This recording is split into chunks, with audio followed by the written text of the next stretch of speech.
November 14th, 1942. The waters north of Guadalcanal.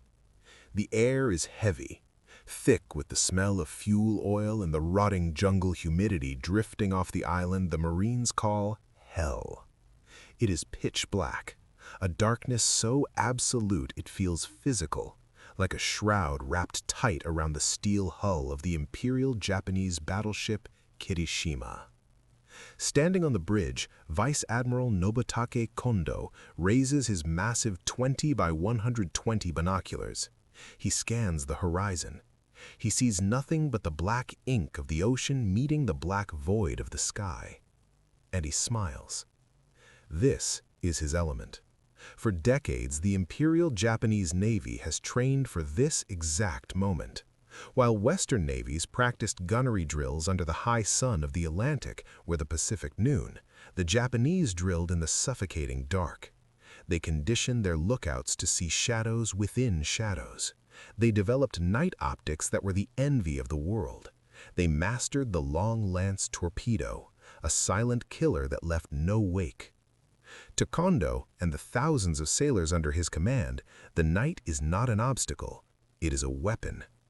You have to understand the arrogance of this moment. The Japanese officers in the wardroom of the Kirishima have spent months mocking the Americans. They call them daylight soldiers.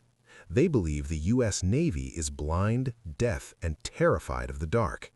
In previous engagements, at Savo Island, at Tassafaronga, Japanese destroyers had slipped in like ghosts, shattered American heavy cruisers with torpedoes, and vanished before the Americans could even train their guns. Tonight, Kondo believes, will be no different. His mission is simple: steam into Iron Bottom Sound and unleash a hellstorm of 14-inch shells onto Henderson Field, the fragile airstrip holding the American presence together on Guadalcanal.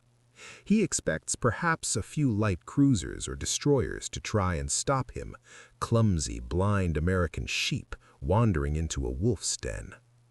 "Lookouts report clear horizon," a junior officer whispers. The discipline is absolute. Silence is maintained. The ship cuts through the water at 28 knots, a massive steel predator. But 7 miles away, something is happening that Kondo cannot see. Something his binoculars, no matter how powerful, cannot detect. On the bridge of the USS Washington, a North Carolina-class fast battleship, the atmosphere is radically different. It is quiet, but it is the quiet of a surgical theater. Rear Admiral Willis Ching Lee stands calmly near the plot table. Lee isn't like other admirals. He's a gold medal Olympic shooter. He understands trajectories, angles, and precision. And he's a technocrat. While the Japanese trust their eyes, Lee trusts the green, glowing phosphorus sweep of a cathode ray tube, the SG surface search radar. "Skunk, bearing 340, range 18,000 yards, a radar man calls out from the dark recess of the Combat Information Center, CIC. Lee looks at the plot. He doesn't need to see the Kirishima with his eyes. He can see her electronic ghost. He watches the blip move. He calculates the intercept. He's tracking Kondo's fleet with the detachment of a scientist observing bacteria under a microscope. The Japanese lookouts, the best in the world, are straining their eyes against the gloom, desperate for the white foam of a bow wave or the silhouette of a mast. They see nothing. They're sailing blind, convinced they're the only ones with sight.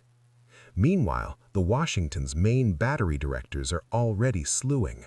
Massive 16-inch turrets, each weighing as much as a heavy bomber, rotate silently in the darkness. The hydraulic whine is lost in the wind. The fire control computers are already crunching the solution: wind speed, shell weight, target course, target speed. The irony is thick enough to choke on. The Japanese have spent 20 years perfecting the art of the night attack, relying on spirit, training, and optics. They believe they own the darkness.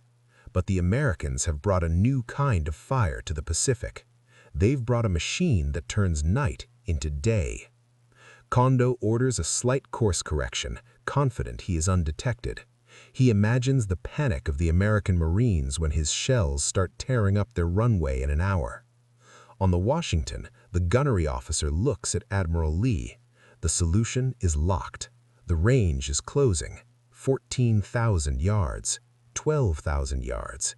The electronic eye is unblinking. Lee holds his fire. He wants them closer.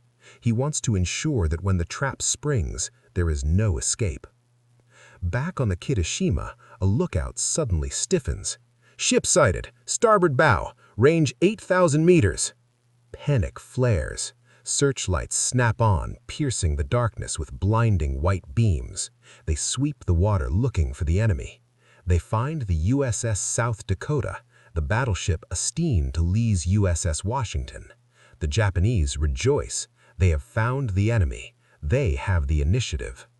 Or so they think, because in the darkness behind the blinding lights, invisible to the Japanese eyes fixated on the South Dakota, the USS Washington sits unseen, untargeted, and fully locked on. Admiral Lee lifts his radio handset. The Japanese have revealed themselves. The trap is set. The time of mocking American night skills is over. "Stand by," Admiral Lee says, his voice devoid of emotion. The Kirishima trains her guns on the South Dakota. Kondo prepares to give the order to fire, oblivious to the 9 16-inch barrels pointing directly at his bridge from the shadows.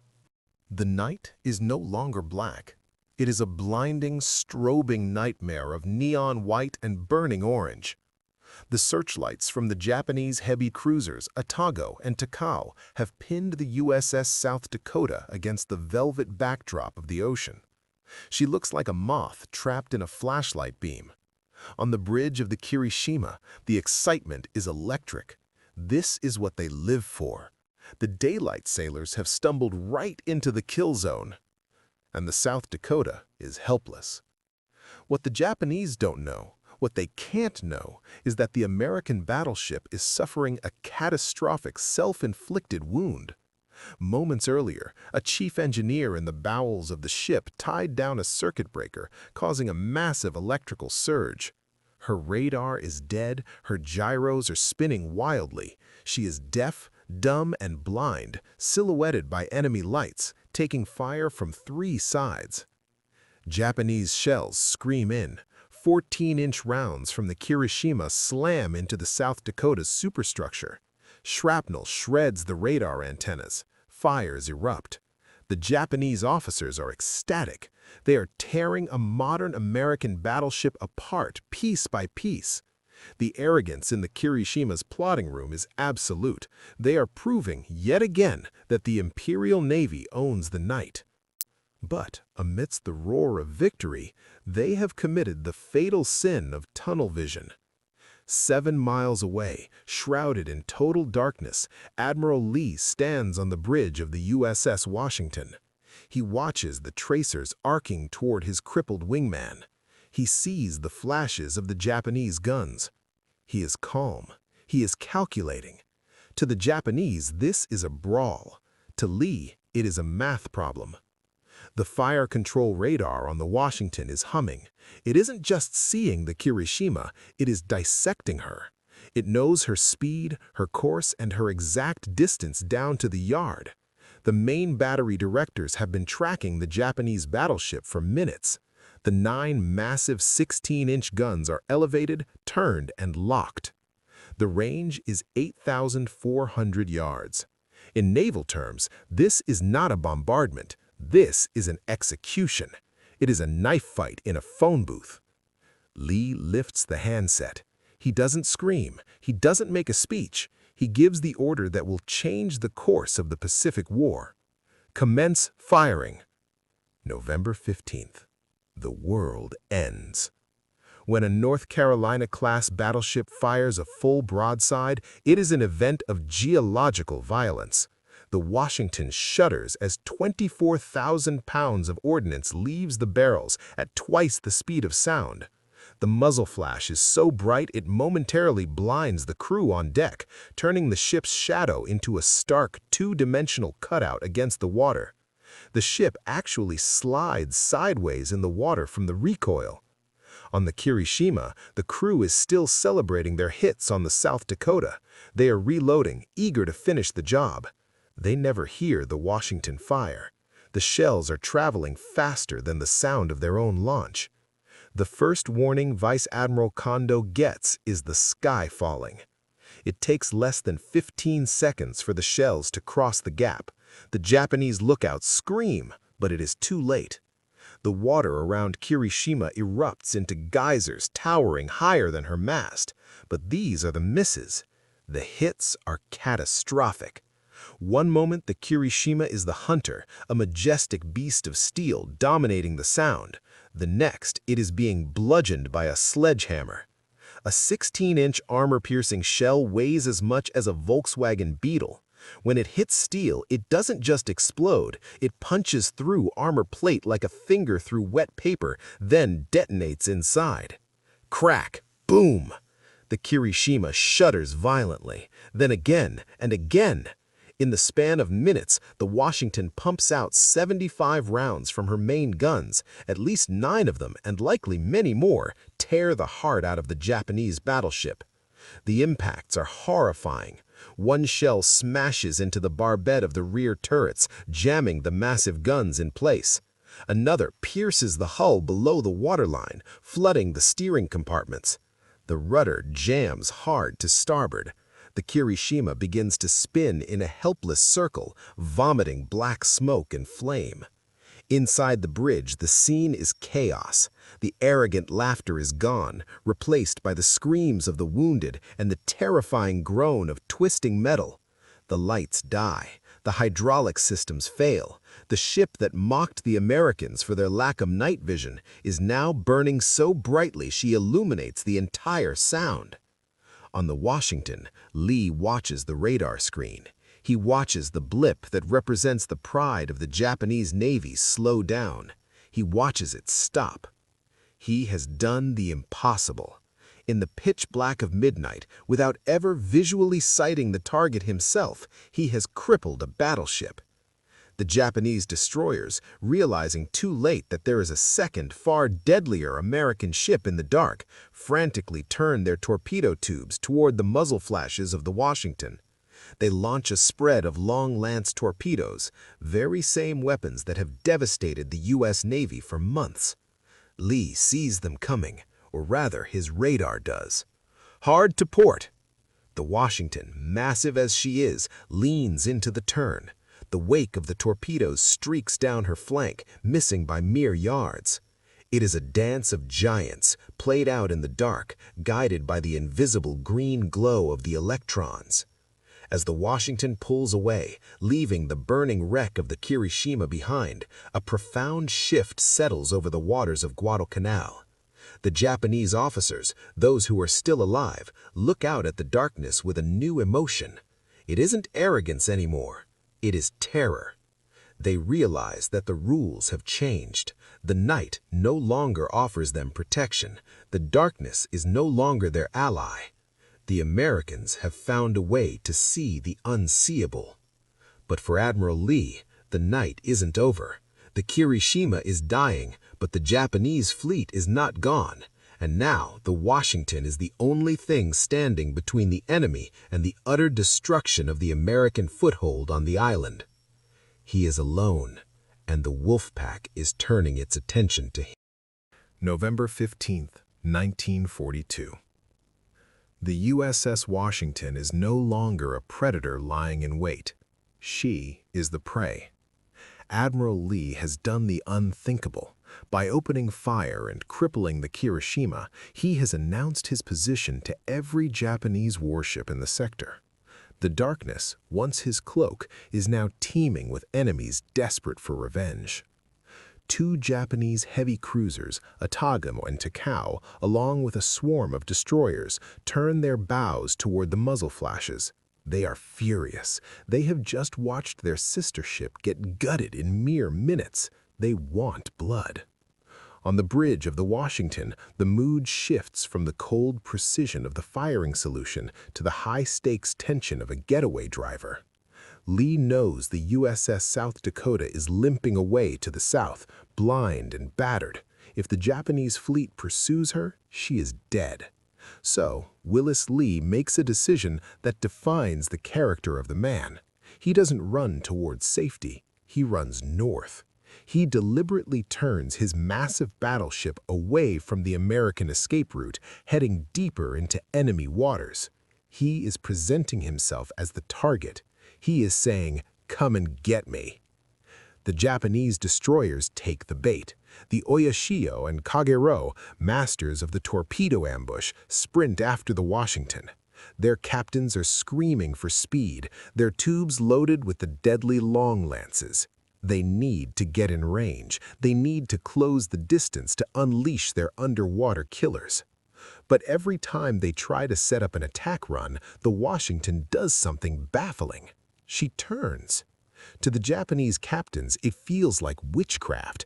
Every time they maneuver into a firing solution, the American battleship alters course just enough to ruin the angle. They don't understand how he knows. It's pitch black. They aren't using searchlights. They are running silent. They don't realize that the ghost in the machine, the SG radar, is watching them. In the Washington's Combat Information Center, the radar operators are calling out the movements of the destroyers like air traffic controllers. Skunk, bearing 180, range 6,000 yards, closing. Lee watches the phosphorescent blobs. He knows exactly where the torpedoes will come from before they are even fired. He maneuvers the 35,000-ton Leviathan like a speedboat. At one point, the destroyers launch a desperate spread of torpedoes. Lee orders a sharp turn. The crew holds on to the bulkheads as the ship lists violently. The torpedoes streak by, detonating harmlessly in the ship's wake. The explosions rattle the hull, but the steel holds. For an hour, Lee plays a deadly game of cat and mouse, leading the Japanese fleet on a wild chase away from Guadalcanal, away from the wounded South Dakota, and away from the Marines huddling in their foxholes. He draws them further north, wasting their fuel, wasting their ammunition, and shattering their nerves. Finally, sensing the trap is closing too tight, Lee orders a hard turn to the south. The Washington kicks up a massive rooster tail of spray and accelerates to flank speed.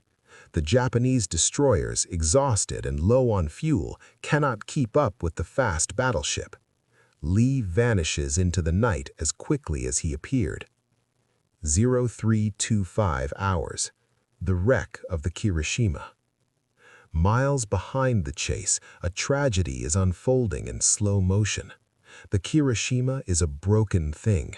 The fires have mostly burned out, not because they were extinguished, but because there is nothing left to burn. She is listing heavily to starboard, the seas washing over the quarterdeck. Vice Admiral Kondo, the man who stood on the bridge hours ago mocking the daylight soldiers, now stands amidst the ruin of his command. The arrogance is gone. In its place is a hollow, crushing realization. They didn't just lose a fight, they lost the night. The order is given: abandon ship. It is a shameless, chaotic scene. Sailors scramble over the sloped hull, sliding into the oil-slicked black water. The Emperor's portrait, the sacred soul of the ship, is ceremonially removed and transferred to a waiting destroyer. There is no glory here, only the groaning of stressed metal. The destroyers come alongside to take off the survivors, but hundreds of men are trapped below, sealed in compartments crushed by the Washington's 16-inch shells. At 0325, the Kirishima divs up the ghost. She rolls over. The massive turret caps fall off, plunging to the bottom of Iron Bottom Sound. A few moments later, the hull follows. A massive underwater explosion rocks the surviving swimmers as the boilers burst. Then, silence returns to the slot. November 15th, 1942. The sun rises over a graveyard. The waters north of Guadalcanal are littered with debris, oil slicks, crates, life jackets, and bodies. But as the light hits Henderson Field, the Marines look out and see something miraculous. The sea is empty of enemy capital ships. The shelling they expected, the bombardment that was supposed to wipe them off the map, never came. Off in the distance, the USS Washington steams into the anchorage in Noumea.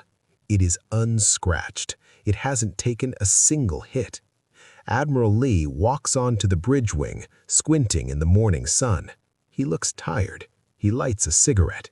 He doesn't look like a conqueror. He looks like a man who just finished a long shift at a factory.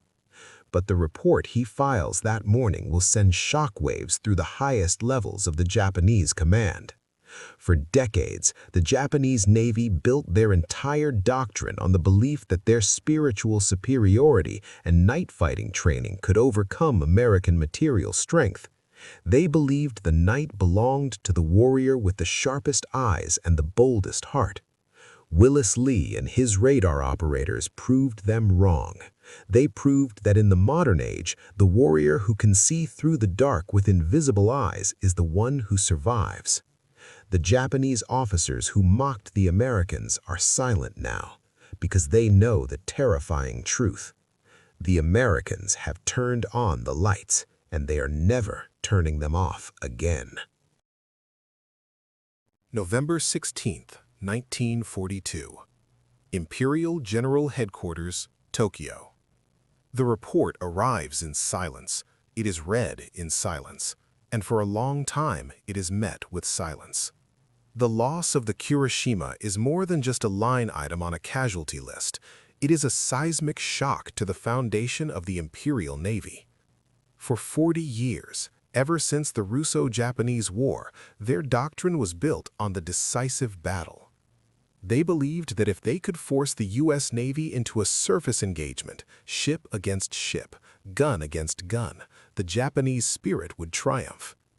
They finally got their wish. They got a battleship duel. They got it in the dead of night, their preferred environment. They had the element of surprise. They had the numbers. And they were dismantled. The sinking of the Kirishima marks the death of an era. It is the moment the romantic notion of the samurai spirit collided with the cold, unfeeling precision of the electronic age. The Japanese officers who had mocked the Americans as soft and blind are forced to swallow a bitter pill. Bravery does not stop a 16-inch shell fired beyond visual range. Back in the South Pacific, the immediate impact is tangible. With the Japanese bombardment force repelled, the Marines on Guadalcanal get a reprieve. Henderson Field remains operational. Planes take off the next morning to harass the retreating Japanese transports. The Tokyo Express, the nightly supply run for Japanese troops, begins to falter. The tide of the Guadalcanal campaign, and with it the entire Pacific War, has turned. But the legacy of this night goes deeper than strategy. Admiral Willis Lee doesn't return to Pearl Harbor as a celebrity. He is a quiet man, a pragmatist, but he has proven a concept that will define the rest of the 20th century. He proved that technology, integrated properly into command, is the ultimate force multiplier. Before this night, radar was seen by many old salt captains as a gadget, a crutch for men who didn't know how to use their eyes. After the Washington's rampage, radar becomes the religion of the U.S. Navy. New battleships and cruisers flood into the Pacific, bristling with even more advanced sensors. They don't just look for the enemy, they hunt them with mathematical certainty. The night, once the sanctuary of the Imperial Navy, becomes a slaughterhouse. In later battles like Surigao Strait, American ships will obliterate Japanese fleets in total darkness without the enemy ever seeing who hit them. You can trace that dominance back to this specific moment, to the 9 minutes when Willis Lee stood in the dark, trusted a glowing green line on a glass screen, and pulled the trigger. As for the Kirishima, she rests today at the bottom of Iron Bottom Sound, inverted, her hull crushed, a steel tomb for hundreds of sailors. She is a monument to the danger of underestimating your enemy. The Japanese officers were right about one thing. The Americans were clumsy in the dark.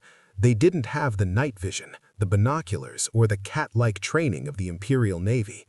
But they didn't need it, because when you can light up the sky with invisible fire, you don't need to hide in the shadows. You burn them away. The mockery stopped on November 15, 1942.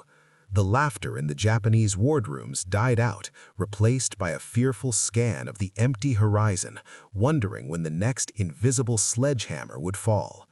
The Americans had arrived, and the lights were on.